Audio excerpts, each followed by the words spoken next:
बिस्मिल्लाहिर्रहमानिर्रहीम। अस्सलाम वालेकुम नाजरीन, आप देख रहे हैं कश्मीर ब्रेकिंग न्यूज़ और मैं हूं मुकर्रम अब्बास। नाजरीन, गुज़श्ता हफ़्ते कोटली आज़ाद कश्मीर में एक अजीब व गरीब किस्म का वाक़या पेश आया जिस पर सोशल मीडिया पर काफ़ी ज़्यादा लोगों की जानब से एहतजाज देखने में आया।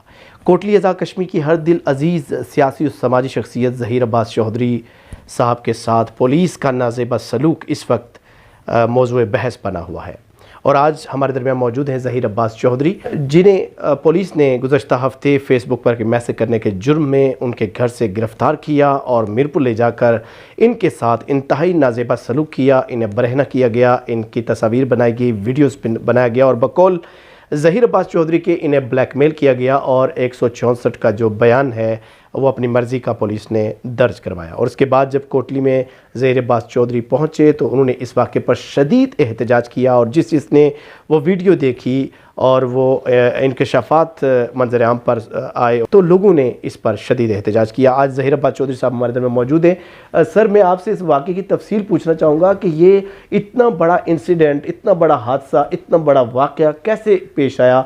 एक फ़ेसबुक पर मैसेज करना आपका जुर्म ठहरा और उस जुर्म की पादाश में आपको बरहना किया गया, आपकी तस्वीर बनाई गई, आपकी वीडियोज़ बनाई गई, तो इसके पीछे क्या मुहर्रकात थे, क्या इस वाक़े की तफसील है? मैं मुकर्रम अब्बास, मेरी आपकी रफ़ाकत बहुत पुरानी है। हम FM 96 के दौर से जब मैं भी प्रोग्राम वहाँ करता था, आप भी करते थे, वहाँ भी मैं समाज के लिए बेहतरी के लिए कोई ना कोई इवेंट करता रहता था।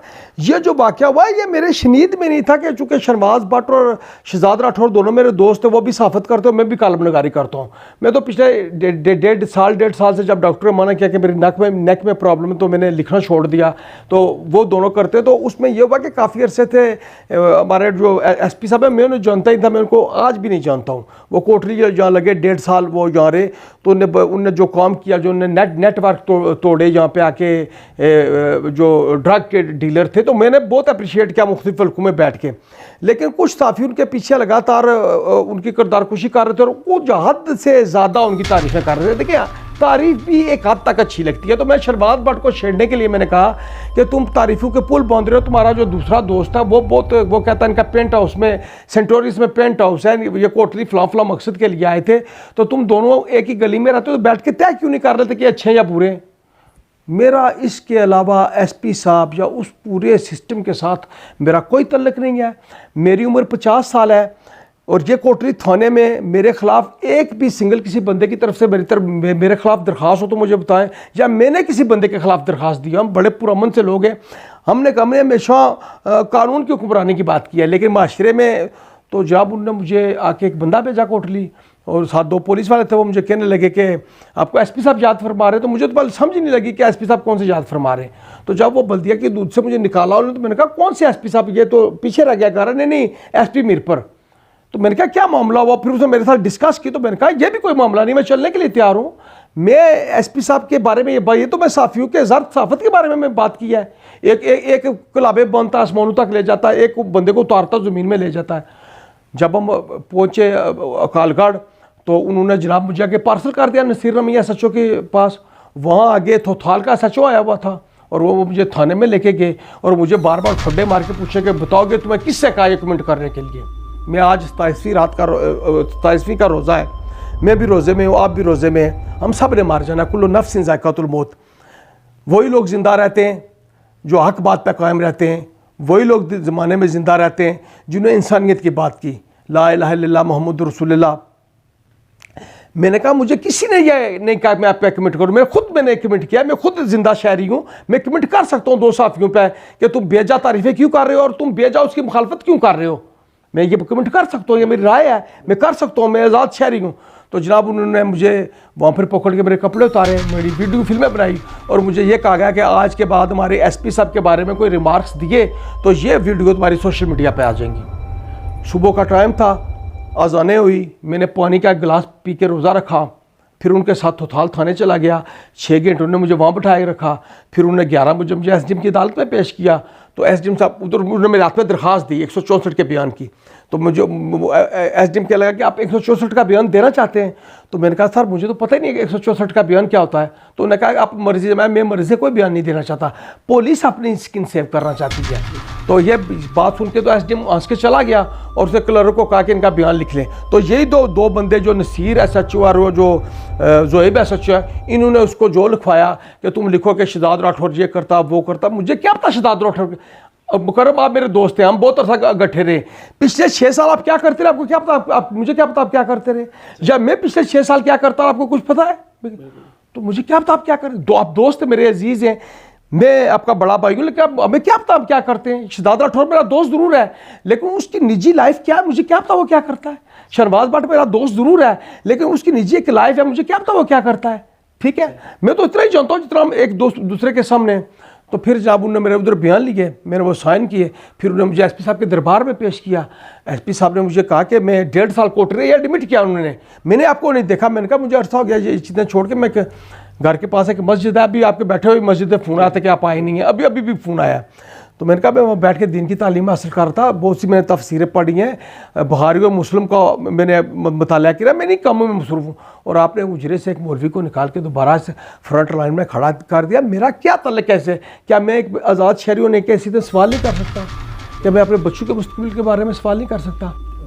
मुकर्रम भाई, बात यह कि ये जो मैंने स्टेप लिया है, ये मैंने अपनी ज़ात के लिए नहीं लिया, हम अपनी ज़िंदगी गुजार चुके हैं। मैंने सोचा कि ये पुलिस वाले इस स्टेट के अंदर आम बंदे का क्या असर करते होंगे। अगर मेरे जैसे आदमी का उन्होंने ये असर किया, जो एक सियासी वर्कर है, जो पॉलिटिकल में पार्टियों में रहा हूँ, मैं PSF का चेयरमैन रहा हूँ, मैं यूथ का चेयरमैन रहा हूँ, मैं PTI का मर्जी रहनुमा हूँ, और मैं समाजी और सियासी जमातों में काम किया। दी कोटरीज मेरी तंजीम है। आपके सामने मैंने FM 96 पे अखबारों में, मैं दुनिया की कोई फील्ड नहीं है जिसमें मैंने अपना इशारा डाला हो। मेरे जैसे इंसान को अगर वो कपड़े उतार सकते हैं, तो एक आम गरीब, एक आम आदमी जो अददी अदमात से छोटी बरादरी का है, उसका ये क्या असर करेंगे? ये मैंने उनके लिए आवाज़ उठाई है, मैं उन बच्चों के लिए आवाज़ उठाई है। मैंने लोगों को एक दर्स दिया है कि जब भी तुम्हारे साथ जुल्म हो, उस जुल्म के खिलाफ खड़े हो जाओ। तुम हल्के हो या बोझल, फैसला रब की ज़ात करती है, वो ऊपर वाला करता है। अल्लाह ताला कहता है कि तू हरकत में होती है बरकत खुदा की। एक बार तुम कदम उठाओ मेरे रास्ते में, हक की तरफ तुम कदम उठाओ, इंशाअल्लाह ताला मैं तुम्हारे साथ हूँ। तो मेरे साथ मेरा रब है इंशाअल्लाह। ये अवाम है, ये कोठरी के लोग हैं, मीरपुर के लोग हैं, अवरसिद कश्मीरी हैं। इंशाअल्लाह ताला हम अपना मुकदमा अल्लाह की अदालत के साथ साथ दुनियावी अदालत में भी लेके जाएंगे और हम इंशाअल्लाह फतह याब होंगे। ज़हीर साहब, आपने जब इस मामले को हाईलाइट किया तो बहुत से ऐसे अनासर भी थे जिन्होंने इसको बरादरीज़म का रंग दिया। बिम्बर के राजा फैमिली है, वो यहाँ रेंज ऑफिसर हुआ करते थे। मकसूद, राजा मकसूद साहब रेंज ऑफिसर हुआ, उनके बेटे हैं तलत मकसूद जो चीफ कंजर्वेटर रिटायर हुए हैं, उनके एक बेटे नासिर हैं मकसूद हैं, और उनके एक बेटे तलत मकसूद हैं, वो और एक छोटा मुन्ना है, वो कनाडा होते हैं। तो उनका हमारे घर में आना जाना था, वो यहाँ रेंज ऑफिसर। तो मुझे मैट्रिक में जाके पता चला कि चाचा मकसूद हमारे मुंह बोले चाचा है, वो हमारे किकी चाचा नहीं है वगैरह। ईद की छुट्टियां में उनके घर में कोई जिंदगी के 6 साल गुजारता रहा कि जब भी स्कूल से छुट्टियों गर्मियों की तो मैं बिम्बर चला जाऊँ। या SP रज़ाक साहब हैं पंजेड़ी के, हम उनको बचपन से चाचा कहते आ रहे। हमारे अंदर तो बरादरीज़म की बात ही नहीं है, ये कबीलों की जंग ही नहीं है। मेरे तमाम दोस्त राजपूत हैं। सियासत के अंदर मैंने मुमताज़ राठौर का साथ दिया, हालांकि इसाक जफर बरादरी के उनके मुकाबले में खड़े थे। इस वक्त भी मैं बेस्ट सुल्तान महमूद के साथ हूं, लतीफ़ अकबर मेरी बरादरी के जो है वो पीपल्स पार्टी के साथ है। मैंने सारी जिंदगी सियासत लोगों के लिए, लोगों के किरदार के हवाले से किया है। जो है मैंने सारी जिंदगी मुमताज़ राठौर के साथ, क्या वो राजपूत नहीं था? क्या बेस्ट सुल्तान गुजर है? कोई ऐसी बात नहीं है। या मुकर्रम अब्बास मेरे पास बैठा है तो कभी उसने मेरे अंदर के बरादरी का शहबा देखा है? ऐसी बात हो ही नहीं सकती है। मैं 2 बरादरियों का कायल हूँ, और दुनिया में 2 बरादरियाँ हैं, एक जालिम की और एक मजलूम की, और हमने हमेशा अपना नाम मजलूम की बरादरी में रखवाया है। हम हुसैन इब्न अली के मानने वाले हैं और हम उसी के काफिले में रहेंगे। हमारे सर हमारे शानों पर रहे या ना रहे, कोई ये नहीं कहेगा कि हमने जालिम के हाथ मजबूत किए इंशाअल्लाह ताला।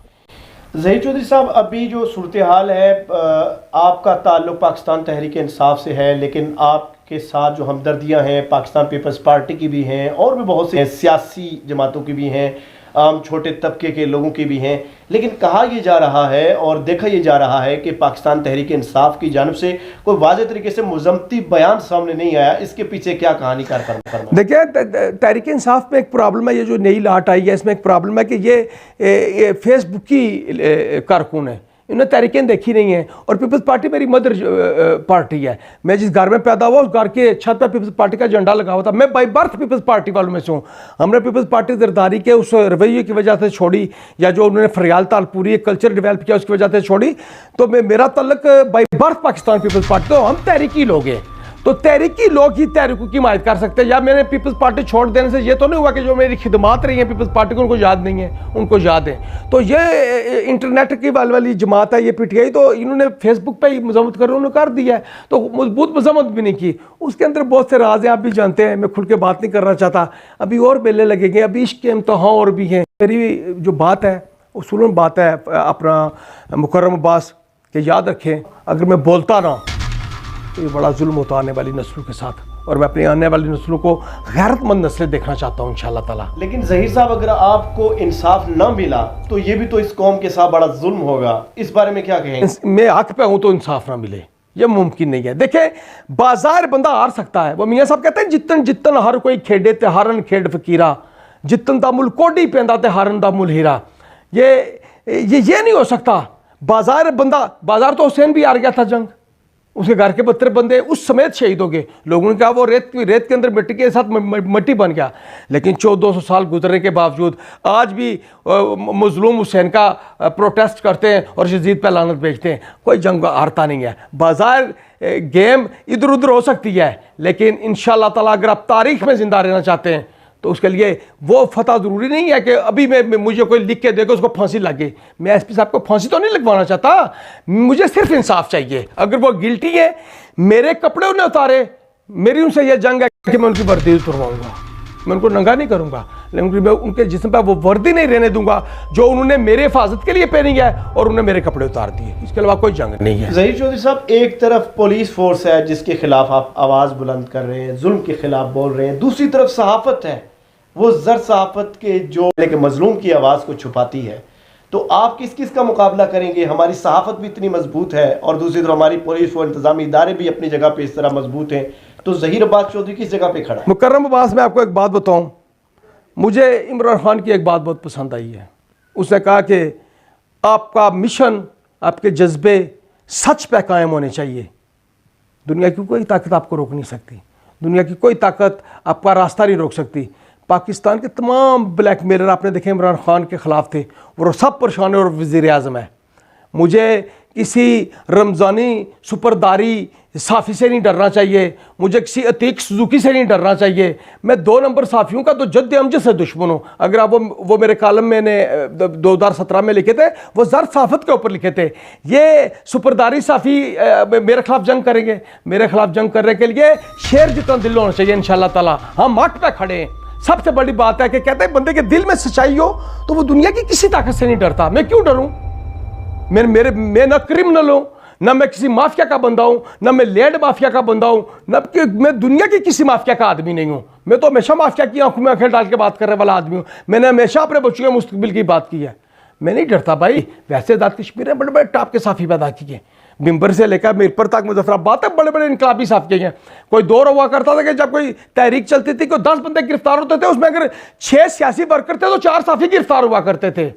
ये तो आप सुपरदारी टाइप के कोई साफ़ी है, वे साफ़ी हैं, ये साफ़ी नहीं है, ये वो ब्लैकमेलर हैं जिन्होंने साफ़ियों का लिबादा ओढ़ लिया है। आज़ाद कश्मीर के तमाम साफ़ियों को जिन्होंने सहाफ़त के लिए अपनी जानों के नजराने पेश किया, अपना कीमती वक्त दिया और उन्होंने जेलें भी काटी, उनको मेरा सलाम। मैं पूरी पुलिस की इज्जत करता हूं, लेकिन जिन काली वर्दियों में जो हमारी हिफाजत के लिए इनमें छुपे हुए बेड़ियों को तो हम जरूर निकालेंगे। मेरा एसपी साहब से जाती कोई झगड़ा नहीं है। वो आएंगे कमीशन के सामने जो आईजी ने बनाया, वो आएंगे उस कमीशन के सामने जो चीफ सेक्रेटरी ने बनाया, बयान दे, मैं भी कुरान उठा के बयान दूंगा, वो भी सर पर कुरान रख के बयान। अच्छा, जब ये वाकया पेश आया, आपने गैर जनबदाराना तहकीकात का मुतालबा किया और अभी मजीद क्या पेशरफ्त है? आज आप किन शख्सियात से मिल के आए हैं? क्या इंसाफ की उम्मीद नज़र आ रही है? देखें, मैं गया था मुजफ्फराबाद, मेरी आईजी साहब से मुलाकात हुई 1 घंटे के करीब, मैंने सारा वकूआ उनको सुनाया। मेरी चीफ सेक्रेटरी साहब से जब बात हुई तो वो नाइस आदमी मुझे लगे, मुझे कहने लगे कि आपको तारफ़ करवाने की ज़रूरत है, मैंने आपकी मुख्तलिफ वीडियोज़ देखी हैं, तो बहरहाल आपके साथ ज्यादती हुई तो हम इसकी इंक्वायरी करवाएंगे। मैंने कहा मुझे कतन ये कोई मुझे एक आज़ाद इंक्वायरी कमीशन कायम हो जाए जिसमें मैं हूँ, एसपी साहब आएँ, वो ज़ोहिब आए, वो नसीर खान आए और जो मुझे यहाँ से लेके गया वो आए, वो अपने बयानात रिकॉर्ड करवाएं, मैं अपने बयानात रिकॉर्ड करवाऊँ। कमीशन जो फैसला करेगा हमारी सारा खुप है। अगर कमीशन गैर जनबदाराना फैसला करता है मेरे सारा खुप है। वगैरह हाई कोर्ट है यहाँ, सुप्रीम कोर्ट है यहाँ, और सबसे बड़ी अदालत अल्लाह की अदालत है। ये अल्लाह की अदालत सबसे बड़ी अदालत होती है। मुझे मेरे अल्लाह पे पूरा एतमाद है, मुझे इस मुल्क के कानून पे भी एतमाद है। वो सब चोर बाजारी तो नहीं है ना, वो सब माफिया तो नहीं बैठा हुआ। माफिया ठीक है, मजबूत है, लेकिन मेरा एतमाद है कि इंशाअल्लाह ताला जो कमीशन बनेगा वो गैर जनबदाराना कमीशन होगा। मैं चीफ ऑफ आर्मी स्टाफ, वज़ीर आज़म पाकिस्तान, सदर पाकिस्तान, वज़ीर आज़म आज़ाद कश्मीर, सदर Azad Kashmir, chief secretary, IG, मैं सबसे गुजारिश करूँगा कि इसको टेस्ट केस लें। अगर मेरा वज़ीर आज़म रोज़ जाके इस्लामाबाद में छोटी छोटी कॉन्फ्रेंस में बैठ के रोता है, उसको वो साफू वाली फ़ौज आ जाएगी। आज साफू वाली फ़ौज लेके कोटली आ जाओ जनाब वज़ीर आज़म। आज एक सीनियर सिटीज़न के कपड़े उतर गए हैं, इसको आप बरादरी की बात ना समझना। मैं आपको बहुत अच्छे तरीके से जानता हूँ, आप बहुत टॉप के सियासी वर्कर हैं। मैं और मुमताज़ राठौर को एक वक्त में गाड़ी से गुजरे तो मुमताज़ राठौर ने आपकी तरफ इशारा करके मुझे कहा कि ये फारूक हैदर है। उस वक्त ये बहुत पुरानी बात है, उस वक्त आप मशीर हुकूमत हुआ करते थे सिकंदर याद साहब के। जनाब मैं एक सियासी वर्कर हूँ, तो मेरी अपील है कि गैर जनबदार एक तहकीकाती कमेटी बने जिसमें तमाम एजेंसियों के भी नुमाइंदे मौजूद हों। एक GIT बननी चाहिए इस पर। यह वाकया GIT वाला अमल है कि एक मकबूजा कश्मीर में अगर किसी 50 साल बंदे के आज तक कपड़े किसी ने नहीं उतारे तो मेरे उतर गए, तो वो साफू वाली फ़ौज जो आपको दादी अम्मा ख्वाब में सुनाया करती थी, उस फौज को लेके कोटली आ जाएं और आके इसके GIT बनाएं और इस पर गैर जनबदार कमीशन बनाएं ताकि मुझे इंसाफ मिले, मेरी आने वाली नस्लों को इंसाफ मिले, और ये मुल्क, ये कौम आपके इस काम की वजह से आपको सारी ज़िंदगी सलूट पेश करती रहेगी। नाजरीन, ये थे ज़हीर अब्बास चौधरी साहब जिन्होंने इस सारे मामले पर रोशनी डाली। नाजरीन, आज के इस प्रोग्राम की वसातत से मैं हुक्काम बाला से ये पुरजोर मुतालबा करता हूँ कि बराह करम इस अफसोसनाक वाक़े की गैर जनबदाराना तहकीकात करते हुए ज़िम्मेदारान के खिलाफ सख्त तरीन कार्रवाई अमल में लाई जाए। हमारे नज़दीक जहाँ रियासत के तमाम इदारे काबिल एहतराम हैं, तो वहाँ मुल्की आइन में हासिल इंसानी हकूक़ भी अपनी जगह मुक़द्दम हैं। सहाफ़ती असूलों के पेश नज़र हम न तो कानून और आवाम में तसादम चाहते हैं और न ही ऐसे वाक़यात को नज़रअंदाज करके माशरे में इंतशार और नफ़रत को मज़ीद पनपने का मौका देना चाहते हैं।